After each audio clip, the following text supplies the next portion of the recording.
नमस्कार मित्रों, मैं हूं डॉक्टर हरिनिवास। चैनल का नाम है संस्कृत साहित्य एवं संस्कृति। महाभारत की श्रेष्ठ कथाएं चल रही हैं। कुमार कार्तिकेय की जन्म की कथा सुनी। बड़े प्रतापी, बड़े तेजस्वी बालक के रूप में उनका जन्म हुआ।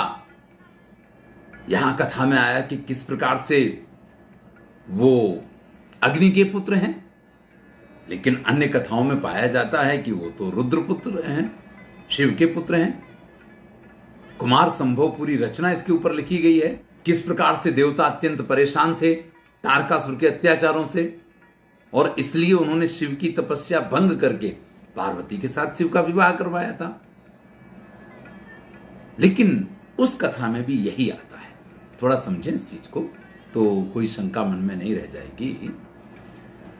शिव और पार्वती जब अपने आनंद के क्षण व्यतीत कर रहे हैं तो ये काल बड़ा लंबा चला, जिसकी वजह से देवता व्याकुल हुए हैं, क्योंकि उनका वो काल पूर्ण नहीं हो रहा है और यहां तारकासुर उनको परेशान पे परेशान किए जा रहा है। ऐसी स्थिति में अग्निदेव को उनके पास प्रार्थना करने के लिए भेजा गया था।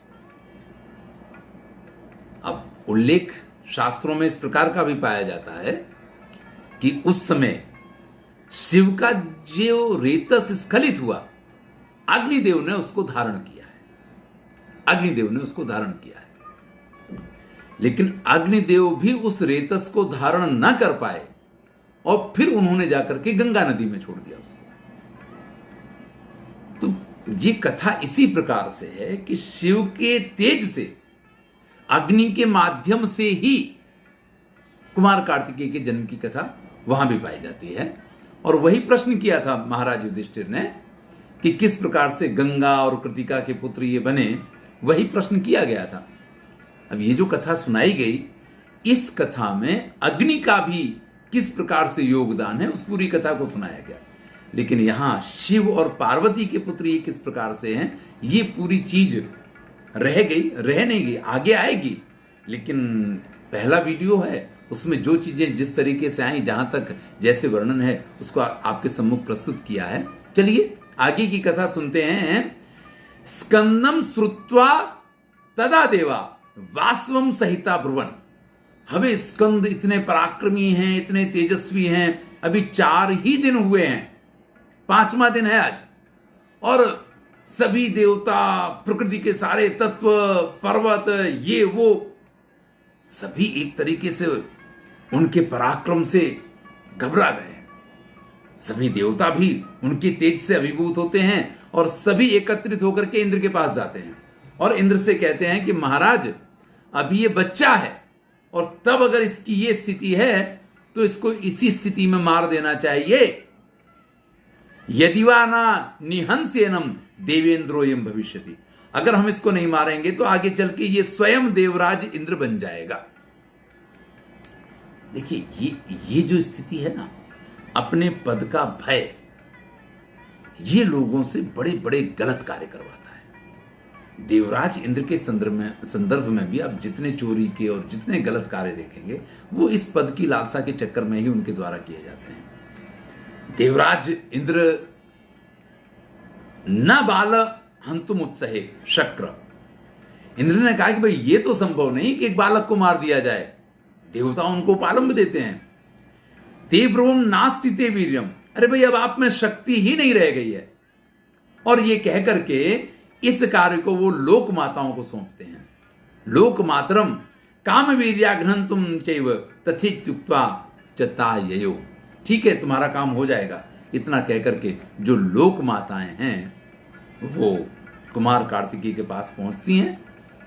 लेकिन जब कुमार कार्तिकेय की वो शक्ति और वो पराक्रम वो सब देखती हैं तो वो माताएं उनके प्रति कोई दुर्व्यवहार करने की अपेक्षा उनकी शरण में जाती हैं और उनसे कहती हैं कि आप हमें अपनी माता का स्थान दें, क्योंकि आप जैसे पुत्र को देख करके हमारे स्तनों में से ये दूध की धाराएं बहने लग गई हैं। आप इसका पान करें। सतु संपूजितस्तेन सह मातृगणेन हा परिवार्य महासेनम रक्षमाणा स्थिता शिवा। अब ये पता चल गया कि देवता इनको मारना चाहते हैं। अग्निदेव भी वहां पहुंच गए हैं, स्वाहा भी वहां पहुंच गई है, ये मातृकाएं तो वहां गई ही हैं जिन्होंने अपना पुत्र उनको बना लिया है। अब सभी लोग इस अत्यंत तेजस्वी कुमार की रक्षा के लिए तत्पर हो जाते हैं। इन कुमार के हाथ में धनुष आ गया है, और कौन सा? पिनाक, शिव का जो धनुष है वो इनके हाथ में आ गया है, और इन्होंने उस धनुष पे बाण चढ़ा करके हिमालय का पुत्र जो क्रौंच पर्वत है उसके बीच में से एक पूरा छिद्र बना दिया कि जहां से पशु पक्षी प्राणी आराम से आवागमन कर सकें। सुरंग जैसी बना दी। देखिए, अभी भी ये सारे कार्य करने होते हैं। कोई पराक्रमी, तेजस्वी, दृढ़ निश्चयी व्यक्ति ही इन कार्यों को कर सकता है। तो ये किया है। सारे पर्वत इस चीज से घबरा गए। अन्य पर्वतों को भी यथा योग्य इन्होंने दंड दिया है। इधर सभी देवता ये निश्चय करके कि नहीं, इस बालक को तो मारना ही पड़ेगा, और ये निश्चय करके सभी जाकर के उस कुमार के ऊपर आक्रमण कर देते हैं। 5वां दिन है आज बालक के जन्म को। कुमार कार्तिकेय के जन्म के 5वें दिन सभी देवता एकत्रित होकर के आक्रमण कर देते हैं। लेकिन स्कंद जिघांसु अपसप प्राप्तान देवान दृष्ट्वा सपावकी विसर्जे मुखाद क्रुद्धा प्रुद्धा पावकार्चिसा। जैसे उन देवताओं ने आक्रमण किया, इन कुमार स्कंद ने अपने मुंह से, अग्निपुत्र तो हैं, अग्नि की ऐसी ज्वाला छोड़ी है कि वो सारे देवता वहीं के वहीं स्थिर हो गए। कुछ जल गए, कुछ मर गए, कुछ भाग गए। ऐसे में इंद्र ने अपने वज्र से इनके ऊपर प्रहार किया है। जब इनके दक्षिण भाग में प्रहार किया तो इनका दक्षिण भाग इनसे अलग हुआ, और उसमें से वज्र प्रहारात स्कंधा संजातः पुरुषो अपरहा युवा कांचन सन्नाहा शक्ति दीर्घ दिव्य कुंडला। अब उनके उस, यानी जो 5 दिन का बालक था, जब उसके शरीर के दक्षिण भाग पे प्रहार किया तो उसमें से एक भाग अलग हुआ, और उसमें से एक विशाख इनका नाम रखा गया है, और नवयुवान एक योद्धा प्रकट हो जाता है जिसके हाथ में शक्ति है, परोस है, और उस सब लेकर को इंद्रदेव जैसे ही उसको देखते हैं इतना डर जाते हैं कि प्रांजलि शरणम गता, हाथ जोड़ के और स्कंद की शरण में जाते हैं कि महाराज बहुत बड़ी भूल हो गई हमसे कि हमने इस प्रकार का प्रयत्न किया है। ये जो स्कंद हैं, जो कुमार हैं, वो इंद्र को अभयदान देते हैं। इसके बाद स्वयं रुद्र यहां पे आते हैं। देखिए, यहां से वो कथा का प्रारंभ होता है। सभी देवता जब उनसे मिलने आते हैं, स्वयं रुद्र माता पार्वती के साथ वहां आए हैं, और उन्होंने उनको अपने पुत्र के रूप में स्वीकार किया है। रुद्र अग्निम उमाम स्वाहाम प्रदेशेषु महाबलम यजंती पुत्र कामास्य पुत्रिणस्य सदा जना। तो आज भी इस प्रकार की उपासनाएं की जाती हैं कि रुद्र को, अग्नि को, उमा को और स्वाहा को आज भी इस क्षेत्र में इसी प्रकार से पूजा जाता है, जिनको पुत्र की कामना होती है, जो पुत्र चाहते हैं। ये कथा प्रसंग इस प्रकार से भी पाया जाता है कि जो वो रेतस था शिव का, वो एक श्वेत पर्वत के रूप में विद्यमान था, और उसी पर्वत पे ये जो सुवर्ण कुंड है वो बना हुआ था। वहाँ अग्नि के रेतस का स्थापन हुआ, और उसमें से इन कुमार का जन्म हुआ है। तो यहाँ शिव यानी रुद्र का रेतस या तेज भी अग्नि के माध्यम से वहाँ प्रज्वलित हुआ है या प्रकाशित हुआ है, या वो इस पुत्र के रूप में जन्मा है। तो रुद्र ने भी उनको पुत्र के रूप में स्वीकार किया है। 6ठे दिन की कथा शुरू होती है। कुमार कार्तिकेय के जन्म को 6ठा दिन है। उपविष्टम तुतम स्कंदम हिरण्य कवच सृजम।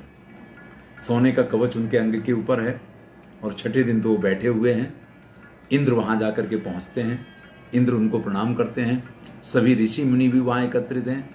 ऋषि मुनि कहते हैं, हिरण्य गर्भ भद्रम ते लोकानाम शंकरो भव। आप इस संसार के कल्याणकारी बने। त्वया सट रात्र जाते ने सर्वे लोकावसीकृता। आज आपको 6 दिन ही हुए हैं जन्म लिए हुए, लेकिन आपने सबको अपने वश में कर लिया। सभी देवता, गंधर्व, किन्नर, यक्ष जो भी हैं, सब आज आपके वश में हैं, तो अभयम च पुनर्दत्तम त्वयि येषाम सुरोत्तम। आप सबको अभयदान दीजिए, और आपने सबको अभयदान दे भी दिया, इंद्र को तो अभयदान दे ही दिया था, इसलिए आप ही हमारे नए इंद्र का पद स्वीकार करें। तब स्कंद कहते हैं किम इंद्रः सर्वलोकानां करोति इति हेतुपोदन। अरे भाई, इंद्र जो है ये सारे लोगों के लिए करता क्या है, इसका काम क्या है? कथम देवगणांश्चैव पाति नित्यम सुरेश्वरम। वो ऐसे क्या कार्य करता है कि जिसकी वजह से सभी देवता उनको प्रणाम करते हैं और वो सुरेश्वर कहे जाते हैं? तब ऋषि कहते हैं कि भाई, इस संसार के जितने क्रियाकलाप चलते हैं उन सब का नियंत्रण देवराज इंद्र करते हैं।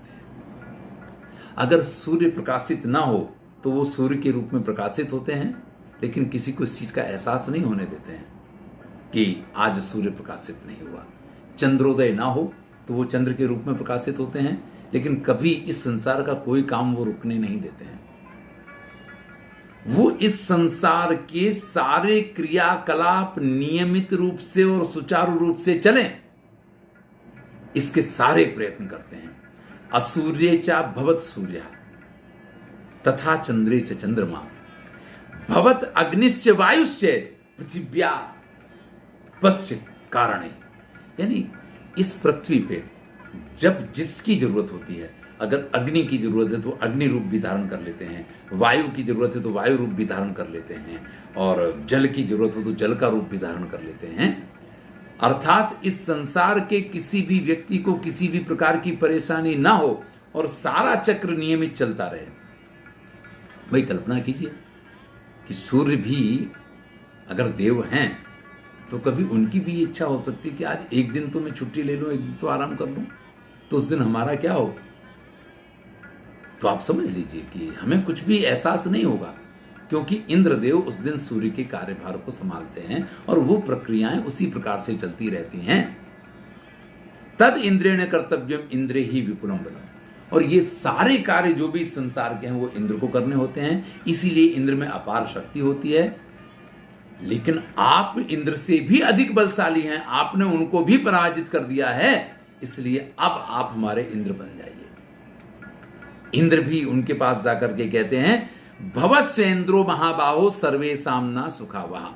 हम सबको सुखी करने के लिए, हम सबके कल्याण के लिए आप ही इस पद को प्राप्त कर लीजिए। अभिषिच्यत सुचैवाद्यम प्राप्त रूपोसी सत्यम। आज ही यानी छठे दिन ही कुमार कार्तिकेय का इंद्र के रूप में अभिषेक किया जाए, इस प्रकार की तैयारी करने लग जाते हैं। तब स्कंद कहते हैं साधि त्वमेव त्रैलोक्यम अव्यग्रो विजये रतः। भाई ये जो कार्य आप कर रहे हैं, जो कार्य आपको सौंपा गया, वो कार्य आप ही कीजिए। ध्यान दीजिएगा, अंगिरा ऋषि ने भी अग्निदेव से यही कहा था। जो तेजस्वी लोग होते हैं वो कभी पद की लालसा नहीं रखते हैं, वो सिर्फ कार्य में विश्वास रखते हैं। अहम ते किंकरः शक्रे न ममेन्द्रत्वम इप्सितम। मुझे इंद्र का पद नहीं चाहिए, मैं आपका सेवक बन के रहूंगा। तब इंद्र कहते हैं कि देखिए, आप इतने तेजस्वी हैं कि आप सेवक रूप में रह पाएंगे, ये संभव नहीं है। और आप हमारे सेवक बन भी जाएंगे ना, तो स्थिति इस प्रकार की आ जाएगी कि ये संसार दो गुटों में बट जाएगा। कुछ लोग आपके बारे में आपको श्रेष्ठ मानेंगे, कुछ लोग मुझे श्रेष्ठ मानेंगे, और कभी ना कभी आकर के ये स्थिति खड़ी हो जाएगी कि हमारे आपके बीच में क्लेश हो जाएगा, कलह हो जाएगा।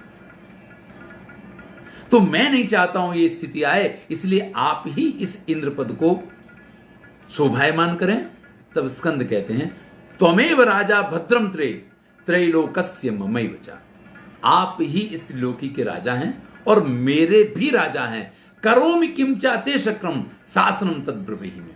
आप मुझे आज्ञा दीजिए कि मैं आपके लिए क्या करूं। यानी इस प्रकार से इंद्र को इंद्र का पद स्वयं स्कंद देते हैं और उनसे कहते हैं कि आप जो भी मुझसे कहेंगे मैं वो कार्य करने के लिए तैयार हूं।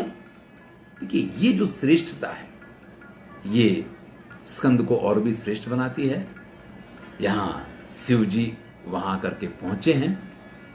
पूज्यमानम तु रुद्रेण दृष्ट्वा सर्वे दिवौकसा रुद्र सूनुम तथा प्राहुर गुहम गुणवताम परम। तब देवताओं ने उनको रुद्र पुत्र कहा है। अनुप्रविश्य रुद्रेण बन्हिम जातो हेयंसु। महर्षि वेदव्यास लिखते हैं कि रुद्र ने स्वयं अग्नि के अंदर प्रवेश करके, जो मैंने आपसे कहा था कि अग्नि ने रुद्र के रेतस को धारण किया है, तो स्वयं उनके अंदर प्रवेश करके और इस बालक को जन्म दिया है। इसलिए इनको शिवसुत या रुद्रसुत भी कहा जाता है।